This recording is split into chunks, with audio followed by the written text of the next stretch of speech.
Hello, my name's Tim. Today I'm going to talk to you about The Grey King by Susan Cooper. This is book 4 in the Dark is Rising series. So there's two sets of protagonists in this series. One is three kids, uh, two brothers and a sister, and the other is Will Stanton, the seventh son of a seventh son. This book just is about Will. So I think it's a year after the last book, and he's been very sick. I think he got hepatitis or something, and he's lost part of his memory due to the illness, and has been sent to Wales for convalescence to feel better, get a bit of fresh air. This is really similar to The Dark is Rising, in that it's just about Will. It's set in a kind of countryside area. There's a poem that doesn't really make much sense, and it's about him getting things. So he needs to get a harp, and he needs to call Wake the Sleepers, and he's again fighting against a evil force. This kind of time it's called the Grey King, and it works for the dark. So I have basically the same problems that I did with The Dark is Rising with this book. The magic is super vague. You don't really understand what's going on a lot of the time. You don't understand the magic at all. Like, it's just things just appear for reasons and things just disappear for reasons. One thing that is more interesting that I did like was that Will meets Bran. Bran is the Welsh word for crow, so part of the poem is about the Raven Boy. He is actually an albino, and he wears sunglasses all the time. And the star of the show is him and his dog. In fact, dogs are kind of a key thing. If you like animals, you will like this book. There is some tragedy there, which adds to the tension of the story.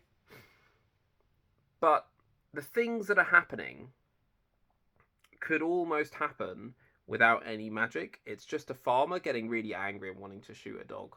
That's the whole plot. And all of the magic stuff going on is unknowable and intangible.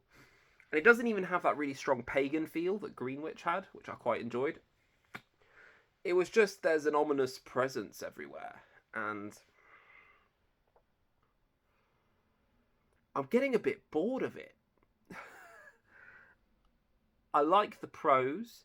I like the dogs. I like that it felt very Welsh. I didn't know who the Grey King was. The reveal right at the end I thought was very interesting, but it's interesting just as an interesting thing. I don't know how it relates to the plot in any way. I don't know if that will then play into the final story at all. The final story is called Silver on the Tree. I want to read that next month, get this done with. But this is another 3-star for me. It's similar to The Darkest Rising. Greenwich has been my favourite so far. I think one thing is because Will is this old soul in a young body, he doesn't really have anyone to talk to. He doesn't have anyone to bounce off of. So when he did that a bit with Bran in this, that was good. But when he didn't have anyone to bounce off, it was nothing. And I thought the challenges that he had to face to get the thing that they're looking for felt a bit arbitrary, and the threat was just someone wanting to shoot a dog, which is sad, but that happens. I don't know, it felt very lightweight for me, but the text was making it sound really heavy, this immense sense of dread, but there's not that much dread, so it was a real disconnect for me. So I'll be interested to see how the series finishes, but I didn't love this one. I'd probably put this I'd probably put this a little bit above The Dark is Rising, in terms of Greenwich is my favourite, then probably Oversea Understone, then The Dark is Rising, then this one. Maybe.